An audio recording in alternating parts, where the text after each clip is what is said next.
آگے یہ جو 2 آیتیں پڑھ رہا ہوں یہ آپ سب کو یاد کرنی ہیں۔ سورہ روم کی آیت نمبر 17، 18، 19، 3 آیتیں۔ سورہ روم کی آیت نمبر 17، 18، 19، یہ 3 آیتیں یاد کر لینا۔ میں ابھی پڑھوں گا، تھوڑی سی تفسیر اس کی ابھی کروں گا، باقی بعد میں۔ یہ 3 آیتیں روز پڑھ لیا کریں۔ مثال کے طور پر بتاؤں، آپ کو کوئی وظیفہ پڑھنے کی عادت ہے، فرض واجب کے علاوہ اب وظیفہ پڑھتے ہیں، کسی دن نیند کی وجہ سے، کام کی وجہ سے نہیں پڑھ سکے، یہ 3 آیتیں پڑھ لیں گے تو وہ نہ پڑھنے کا نقصان نہیں ہوگا، اس دن وظیفہ نہ پڑھنے کا نقصان نہیں ہوگا۔ اللہ نے دیکھو کتنی مہربانی کی ہے۔ ابھی آیتیں پڑھ رہا ہوں، سن لیں، 3 آیتیں اکٹھی پڑھتا ہوں، آپ گھر میں جا کر یاد کر لینا، بچوں کو بھی یاد کرا دینا۔ سورہ روم کی آیت نمبر 17، 18، 19۔ فَسُبْحَانَ اللَّهِ حِينَ تُمْسُونَ وَحِينَ تُصْبِحُونَ وَلَهُ الْحَمْدُ فِي السَّمَاوَاتِ وَالْأَرْضِ وَعَشِيًّا وَحِينَ تُظْهِرُونَ يُخْرِجُ الْحَيَّ مِنَ الْمَيِّتِ وَيُخْرِجُ الْمَيِّتَ مِنَ الْحَيِّ وَيُحْيِي الْأَرْضَ بَعْدَ مَوْتِهَا وَكَذَلِكَ تُخْرَجُونَ۔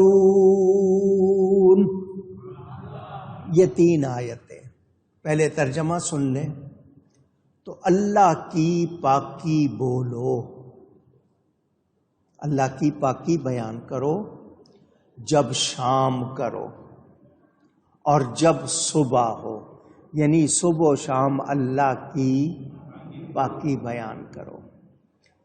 اور اسی کی تعریف ہے آسمانوں اور زمین میں، اللہ ہی کی تعریف ہے آسمانوں میں اور زمین میں۔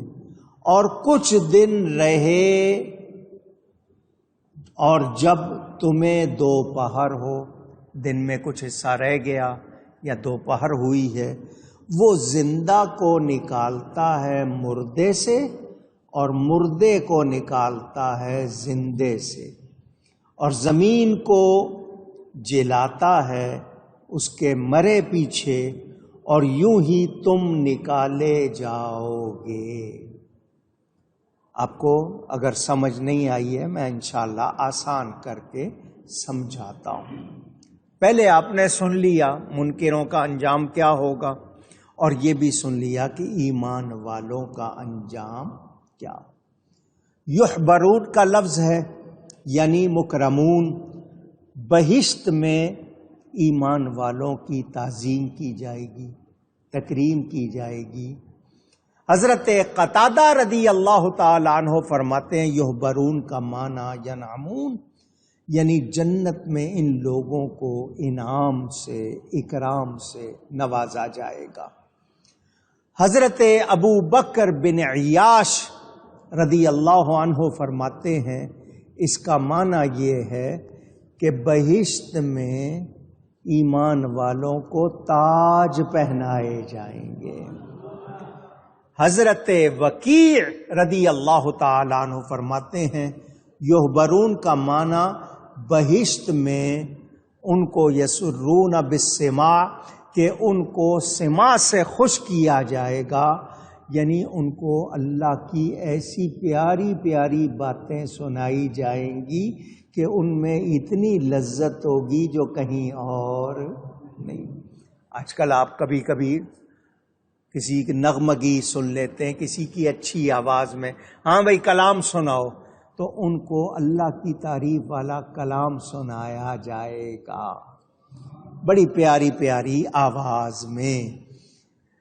اچھا، اب یہاں میں ایک بات کرتا چلوں چونکہ یہ ذکر کیا ہے، دنیا میں آپ عورتوں کی آواز میں گانے گیت سنتے ہیں، یہ سننا جائز؟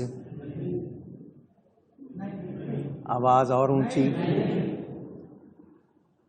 آپ ان کو خطاب دے دیں، کسی کو ملکہ ترنم یا ملکہ فلاں، ملکہ موسیقی وغیرہ وغیرہ، لیکن کلام سننا ان سے جائز؟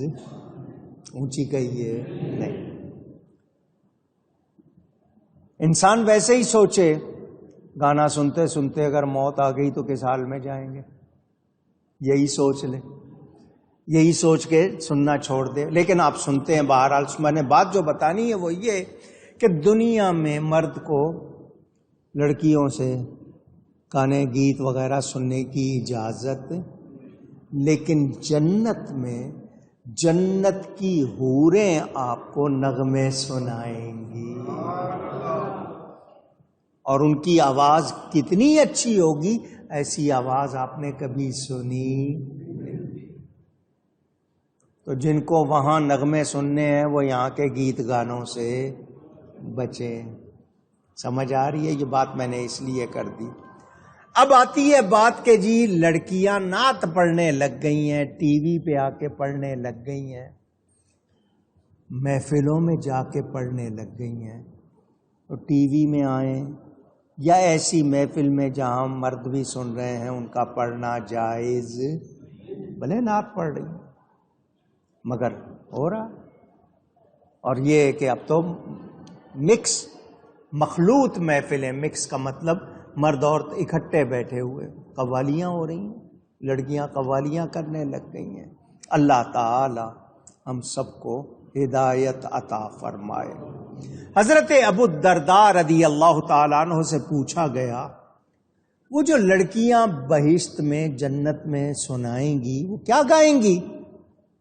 تو آپ نے فرمایا وہ اللہ کی حمد، اللہ کی اور نبی کی نعت، اور نبی کی. جنت میں بھی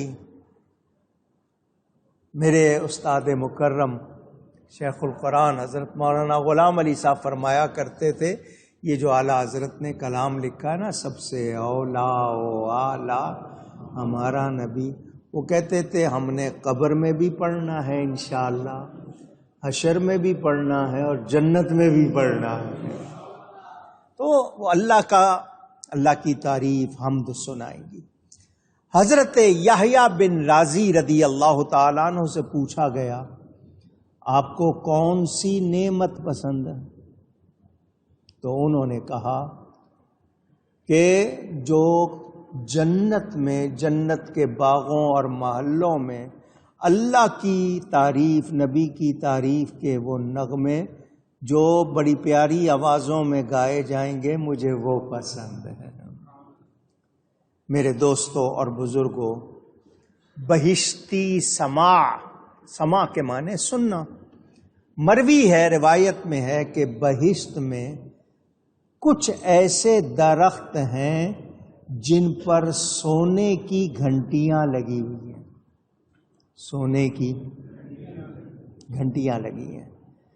جب اہل بہشت چاہیں گے کہ وہ کچھ سنیں تو اللہ تعالی کے عرش سے ہوا چلے گی، اس ہوا سے وہ درخت جو ہیں ان کے پتے وہ ہلیں گے، اور ہوا لگے گی گھنٹیوں کو تو وہ بجنے لگیں گی. اگر دنیا والے ان گھنٹیوں کی آواز سن لیں تو خوشی سے مر جائیں. اتنی اچھی آواز ہوگی، یعنی خوشی سے ہی، شادی مرگ کہتے ہیں نا، مر جائیں، یہ حال ہو جائے گا. میرے دوستوں اور بزرگوں، بہشت میں 100 درجے ہیں. جنت میں کتنے درجے ہیں؟ پھر کہہ لیجئے، یاد رہے، 100 درجے ہیں. ہر درجے کی درمیانی مسافرت، درمیانی فاصلہ اتنی ہے جیسے زمین سے آسمان کا فاصلہ. اور تمام بہشتوں سے بلند فردوس، جنت الفردوس. کون سی جنت؟ جب بھی مانگا کرو نبی کے غلاموں کہا کرو یا اللہ جنت الفردوس عطا فرما. حضور نے خود سکھایا، فرمایا فردوس مانگا کرو. تو حضور نے اپنے غلاموں کو سکھایا ہے، تو غلاموں کو نبی کی برکت سے انشاءاللہ فردوس ملے گی. اس کے محلات متوسط ہیں، اسی سے تمام جنت میں نہریں آتی ہیں.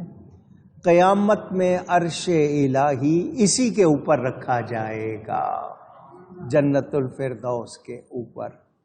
آپ نے یہ سنا، یہ سن کر نبی پاک نے یہ بات بیان کی تو ایک شخص اٹھا اور عرض کی یا رسول اللہ صلی اللہ علیہ وسلم، میں خوش الہانی یعنی اچھی آواز، سریلی آواز سننے کا شوقین ہوں.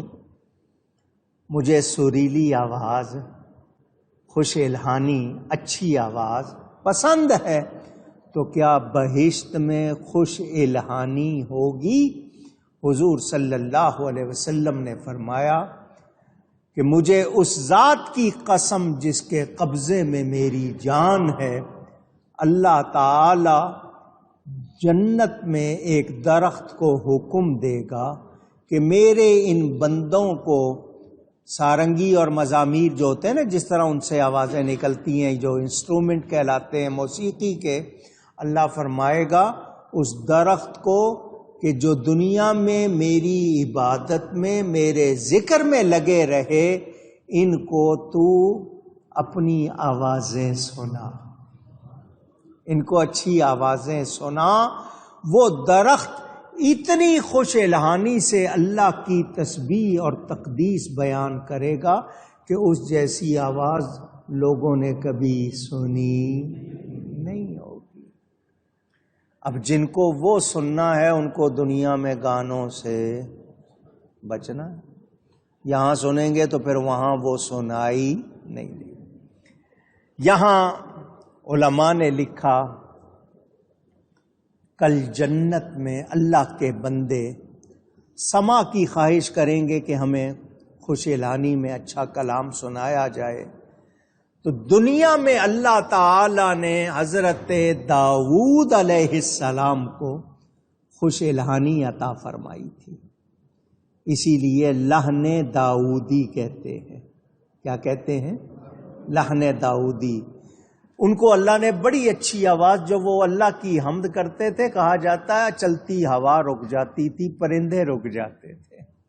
تو اللہ حضرت داؤد کو فرمائے گا اے داؤد، وہ جو خوش آواز میں نے تجھے دی ہے خوش الہانی، اس سے زبور پڑھ کر سنائیے. اور اے موسیٰ آپ تورات پڑھیے، اور اے عیسیٰ آپ انجیل کی تلاوت کریے، اور اے توبہ اپنی دلکش آواز سے میری تسبیح پڑھو، اے اسرافیل تم قرآن پڑھو.